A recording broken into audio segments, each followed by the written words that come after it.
guys, it's Mandy from Mandyleeplays, and with the year coming to a close, I can't help but feel really excited for what's in store for 2023. In this video, I'm going to share with you my most anticipated games of the first half of 2023. So with all that being said, let's get into the video. So first, we're starting with a January release. Yes, we're starting January with a bang, and that is with Persona 3 and Persona 4 finally making their way to all the consoles up to date.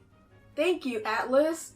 You did the obvious. A little late, but you did it, and I appreciate you for that. For me personally, I am excited for Persona 3 because I already played Persona 4 on the PC. I love that game, by the way. But I am ready to finish off the modern Persona games because I started with 5, then I went to 4, and now I'm going to 3. I'm moving backwards, but hey, I'm enjoying the games as they go. Plus, I heard Persona 3 is more on the difficult side, which I am ready for the challenge, honestly. And I heard that Persona 3 has a more dark aesthetic to it, as opposed to, Persona 4 and 5, which is very interesting to me. And I like the blue motif. So Persona 3 and 4 are kicking off the year with a bang, coming out on January 19th, 2023. For all consoles, by the way. Alright, so the next pick also comes out in January. By the way, January, you are already making me feel broke. My wallet is crying, so have mercy. So the game is Fire Emblem Engage. Now, I'm really excited for this game. Not gonna lie, the first trailer, I was actually put off by it because of the designs of the characters. But as more trailers came out and I looked at them, they still look really weird and have that VTuber style. However, some of the designs are really cool, so I could overlook some characters looking weird. So Fire Emblem Engage is set in a continent of Helios, where your main character, Alier, a divine dragon, is awoken from a 1,000-year slumber. Who woke them up, you ask? Well, the Fell Dragon, of course. Gameplay is the same as any other Fire Emblem game, but what makes this one unique is that you get to play alongside characters from previous Fire Emblem games. With this new ring feature, that's why it's called Fire Emblem Engage.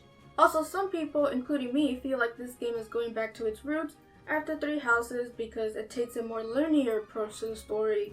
So this tactical RPG comes out January 20th, and I can't wait. Now, not all the games coming out in 2023 have to be new. I'm also excited for remasters like Tales of Symphonia. I've only played one Tales game, and that is Tales of Arise, and I really loved it. So I really want to check out more games in the series, and I've heard a lot of people rant and rave about Tales of Symphonia, so I'm excited to try it out. So, Tales of Symphonia is an action RPG where you get to control the main character Lloyd. I don't know why there's so many Lloyd characters in Japanese stuff. There's Lloyd from Spy X Family, there's Lloyd from Trail Zero, and now another Lloyd. There's so many Lloyds. Didn't know that was that popular. Anyways, back on topic. So you control Lloyd and his friends as you accompany the Chosen One on her journey of world regeneration. The purpose of this journey is to replenish mana, which is necessary for the world to survive. Now this remaster comes with updated graphics, of course, quality of life changes. On a serious note though, I do want to get more into this series. I do have Tales of Vesperia, but I haven't touched it. Maybe I should do that first. So this remaster comes out on the PlayStation, Xbox, and Switch, and probably PC on February 16th. So moving on to the next game, and that is Theatrhythm Final Bar. Now, I know this is not an RPG, but it's a spin-off game based on RPGs, so I'll let it pass. Anyways, I love this game so much. I have it for the 3DS. So when they announced it for the Switch, I was like, heck yes! I love it! I love good rhythm games. So if you haven't played this game, Theatrhythm is basically a rhythm game with a lot of music from Square Enix games coming together to have a good time. This game has different modes. One is like an RPG style rhythm game, which is pretty cool. There's also a mode where you could just play freely, and other unlockables and goodies. The Switch version has all new features too. They have songs from Octopath Traveler, Nier Automata, all that good stuff, and I just can't wait. So this game releases on the PlayStation and the Switch on February 16th. And now we have another February release. Dang! So the game I'm talking about is Like a Dragon Ishi. I probably pronounced that wrong and I'm sorry. For those who don't know, Yakuza is now being renamed to Like a Dragon in the West to match its Japanese counterparts. I like the Yakuza series. I've only played Yakuza 0. I'm on Kiwami, by the way. Haven't finished Kiwami though. Now this one's really different because it takes place in the Edo period of Japan. You control Ryoma, who definitely doesn't look like Hiru at all. He looks like Hiru. He is a samurai who has to restore his honor after having a scuffle with a high-ranked samurai. So this game releases on February 21st for the PlayStation, Xbox, and PC. I'm sorry to my Switch peeps. Now the next game I'm actually really hyped for, and that is Atelier Ryza 3. I can't wait.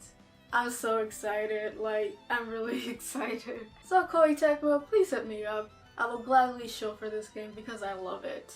But joking aside, Ryza 3 is the third game in the Ryza series, and if you don't know how the Atelier games go, basically they have 3 games in a trilogy, and they usually follow a different protag for those 3 games, but Ryza's kind of different because her trilogy is just her. Now in this game, Ryza and her friends are living their lives in Kirkin Island when news of a mysterious group of islands that just appeared. Alchemy and exploration is once again in the forefront in this game, as Ryza and her friends set off for the final adventure. And I'm really excited to see what that entails. So Atelier Ryza 3 comes out on the PlayStation, Switch, and PC on February 24th. And the next release is another February game. Wow. And that is Octopath Traveler 2. I'm really excited about this game because I love the first Octopath Traveler. It's one of my favorite RPGs on the Switch and I just love it. I'm really excited. I haven't been watching a lot of trailers because I kind of like to go into it a little bit blind, but I've seen some good stuff. Now, like the first Octopath Traveler, you have 8 different characters with different backstories. Now there are new things to this game, like a day and night mechanic, which depending on the character, their actions will differ depending on the time of the day. The game retains its break and boost mechanic, which is always good to see and good to play. I love that mechanic. But new to this one is the latent powers, which is basically the limit breaks of this game. Extra flashy, let's go! And this game comes with new characters, new jobs, and new mechanics to play around with. And I can't wait to dive into the Octopath universe again. So this game drops for the PlayStation, Switch, and PC on February 24th. Now the next game, thank goodness, is not a February release, it's actually a March, and that is for the game Trails of Azure. Now this is the sequel to the game Trails from Zero, which is a sub-series of the Trails series. You once again play as the Crossbow Police Department, headed by the detective Lloyd Bannings. This game is set a few months after the events of Zero, with our characters once again put in the forefront of Crossbow's political conflicts. Now I'm excited for this game because I'm currently playing Trails from Zero. Now this game comes out March 14th, but if you live in Europe, it comes out March 17th. And I'm excited to see how the Crossbow arc ends. Now the next game is actually something I'm not really excited for, and that is for Mega Man Battle Network Legacy Collection. Wow, that is a mouthful. So this is a game that my mods won't shut up about, so as a good streamer and content creator, I'm going to play it because it's fan requested. So you know, I will try it out on stream for you guys. Can't wait. I'm not really a big fan of Mega Man, but I'm willing to try it out. Anyways, this is a collection of all the Mega Man Battle Network games in one cartridge, from 1 through 6. This game has a unique battle system where you control Mega Man in a grid-based battlefield. You use chips as your various forms of attack or support. Plus, from the looks of the quality of life changes and online battle, it looks pretty interesting. And you get 6 games in one pack. That's a lot of games. So I'm going to be playing Mega Man on the Switch, but it also comes out on the PlayStation and the PC.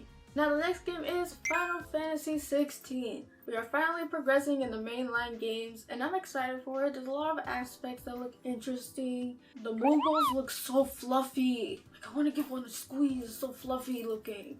They look really cute. Now a lot of people don't like the change to action-based, but personally, I like it. there's enough of both to be satisfied in my opinion. So from the look of the trailers, we take control of Clave, who is tasked with protecting his brother Joshua, who is the dominant of Phoenix. Dominants hold the power of the primal beings known as Eikos, which are basically your summons from past Final Fantasy games. You gotta have Shiva in there somewhere. And Ifrit, he's cool. In this game, like every other Final Fantasy game, crystals are involved in some way. So this PlayStation 5 exclusive drops on June 22nd. Now the next game is a game I'm willing to retry again. After the bad aftertaste that was Rune Factory 5, it is nice to go back into the basics with this remake of an older game. An expanded version of the original that adds new content to the game and quality of life changes. As with any Rune Factory game, you play as an amnesiac where the gameplay is a mix between action RPG and farming sim, and I feel that's what makes it special. Although this game has no release date, it is expected to come out in 2023. So I saved the best for last. You guys know what game I'm talking about, and that is The Legend of Zelda Tears of a Kingdom. Woo! I am so excited for this game, so hyped. I'm just like, I can't wait.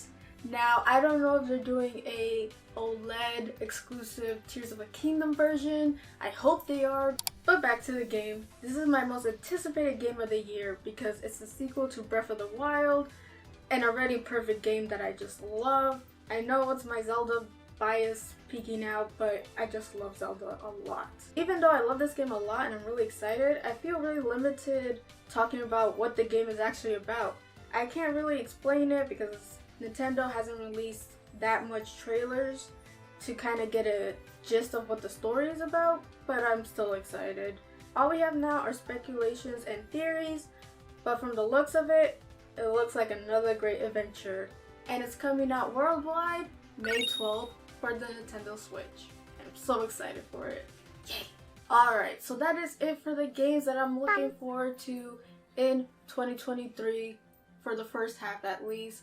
It's a lot of games, especially in February, like holy cow. And I can't wait. Tell me what games you're excited for in the comments down below. I would love to hear it. Hit that like button if you liked it, and if you like my channel, I would love to see more.